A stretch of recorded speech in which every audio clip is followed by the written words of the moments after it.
चलिए आज LIC जीवन तरुण प्लान को समझते हैं, जो बच्चों के भविष्य सुरक्षित करने का एक तरीका है। बच्चे की पढ़ाई जैसे बड़े खर्चों की प्लानिंग कैसे हो, यह सवाल कई पेरेंट्स के मन में होता है। और इसी का एक जवाब हो सकता है LIC का जीवन तरुण प्लान, जो खास बच्चों के लिए ही बनाया गया है। तो ये है क्या? असल में ये एक सेविंग्स प्लान है जिसमें LIC के प्रॉफिट्स का भी हिस्सा मिलता है।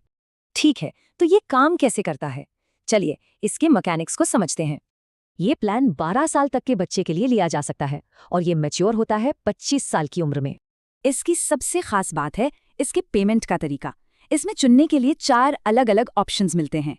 मतलब आप चाहें तो 25 साल पर एक साथ पैसा लें या उससे पहले हर साल कुछ हिस्सा लेते रहें। इसमें डेथ बेनिफिट भी शामिल है और एक प्रीमियम वेवर राइडर का ऑप्शन भी मिलता है। लेकिन सवाल ये है कि क्या ये वाकई एक अच्छा ऑप्शन है? चलिए इसका एक क्रिटिकल एनालिसिस करते हैं। फायदे तो हैं, जैसे फ्लेक्सिबल पेआउट्स और लोन, पर इसके रिटर्न्स कम हैं और इंश्योरेंस बच्चे का होता है, पेरेंट का नहीं। तो फिर असली रिटर्न्स कितने मिलते हैं? चलिए अब नंबर्स देखते हैं। एनालिसिस देखें तो इसका IRR यानी इंटरनल रेट ऑफ रिटर्न सिर्फ 2 से 5.25% के बीच ही रहता है। यानी बेस्ट केस में भी रिटर्न सिर्फ 5.25% है, जो दूसरे ऑप्शंस के मुकाबले काफ़ी कम है।